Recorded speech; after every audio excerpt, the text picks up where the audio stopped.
Hey guys, Professor Bill, Comic Book University. And this show, this particular episode, is like a testimony as to why I am a fan of the Marvel Universe. This was. Can I keep on saying it every single time that I do one of these reviews for Agents of S.H.I.E.L.D.? This is episode 7. Oh, yeah. Yeah, this show was better than the last show. This episode was better than the last episode. It was. Guys, after we just got finished seeing Doctor Strange, 2 weeks ago? We get to see the Mirrorverse here on Agents of S.H.I.E.L.D. They didn't call it the Mirrorverse, but right or wrong, that's what this was. They were in a different dimension where the events that happen here can't affect the events that happen out there. Before they had the ghosts and whatnot. So different levels of the different dimensions, maybe a further dimension, not sure. Not really what's important terribly. But the idea is that they just actually had the same thing on there. And they played it out perfectly. The Ghost Rider. The Ghost Rider jumping into Mac was sick. I love the way that they did this whole entire episode with the, first you see it without the Mirrorverse, then you see it again with. That was genius, and it didn't get old. It almost felt like I was watching Memento. You remember that film from way back in the day? They're apparently going to make a reboot, and I don't know why. But that's what this kind of felt like, except it wasn't playing in reverse. We got to kind of see it again, but from a different angle, right? Like you're watching Monday Night Football, and, that was definitely a touchdown. And, oh, no, he was nowhere near, from the different angle. That was great. Guys, seeing the Ghost Rider doing what he was doing, the comment with the whole, it's a self-healing car. Yeah, only when I'm the rider. That was great. I loved seeing the way that they pulled all these different things, how the different mentalities came up. I'm interested that Robbie still had some kind of control with the car. That was very interesting. I want to know more about that. I'm sure we're going to find out more about that because while at the very end of this, he went to hell, okay?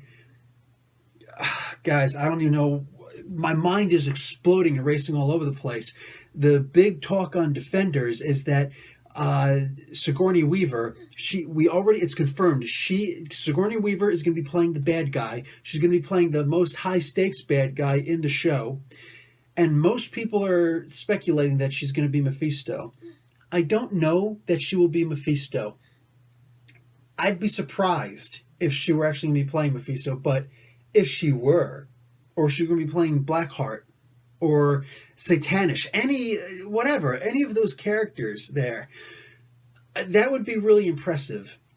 And then since Ghost Rider went to hell, and it doesn't have to have actually been hell, just what we would consider hell, or what he would consider hell, that means that he could wind up crossing over. You know that the crossover is going to happen when they can't keep on keeping everything separate, especially with how good Agents of S.H.I.E.L.D. is. I'm just going to take a quick pause right here and say that, for the love of God, man, I am so happy that I don't have to defend Agents of S.H.I.E.L.D. anymore. It's finally defending itself. Am I right or am I wrong? If they're actually going to do something with Ghost Rider, I don't care if they make him his own series on Netflix or on Hulu, Amazon Prime, because Marvel is spreading their evil little fingers everywhere right now. And man, I'm in love with it. Cloak and Dagger is coming pretty soon, sometime in 2017, which is, hop, skip, and a jump away. We're going to have all these different shows showing up. They got the new thing coming out with Inhumans. They're still going to do the movie. They already said they're still going to do the movie, but more than that, they were approached by IMAX Studios so that they can run 8 episodes, but let Marvel run the 8 episodes. But the first 2 episodes, they'll be playing on IMAX theaters. That's great. They'll replay the 2 episodes again on regular TV, but they'll have a few extra scenes in it, a little extra footage that wasn't in the IMAX. And IMAX is going to pay for all 8 episodes, whatever issues. I'm a comic book nerd. Deal with it. But man, all these different plans that they're doing, it sounds like Dune to me, plans within plans. Love it. And Oh man, the things that the potential they have for here. If he went to hell, what happened when he was there? Mac is going to join up with him somehow. Look, I still want to see a Mockingbird TV show come out of this some way, somehow. I'm really upset that it didn't even get greenlit for a pilot. And they already took the characters off the show. I mean, come on, man, you can't do something like that. I want to see Mockingbird again. The other guy, whatever. But I really want to see Mockingbird again. She was great. And now if they say we want to do a solo Ghost Rider thing, oh, forget it. It's getting done. That is getting done.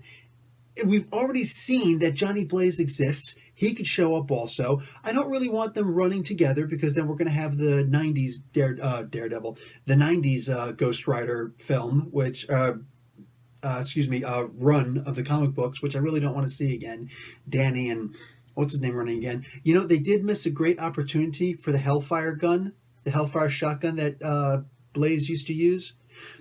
What I find interesting is that it could have been the Hellfire axe shotgun, which would have been pretty cool. Anyway, I'm getting way ahead of myself.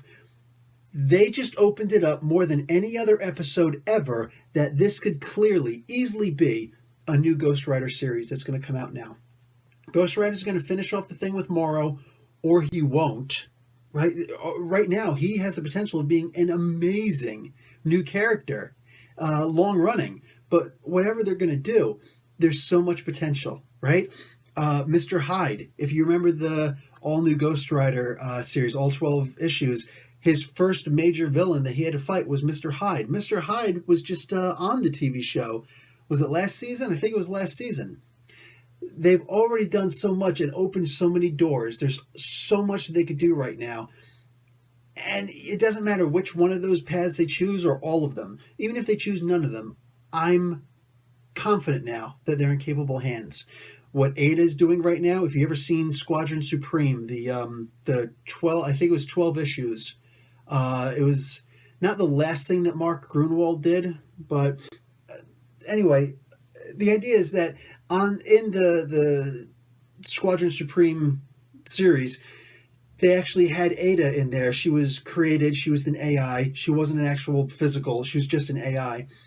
But she wound up going rogue. She wound up becoming corrupted and doing evil things. And she wanted to become a major adversary. And I knew that was what was going to happen here.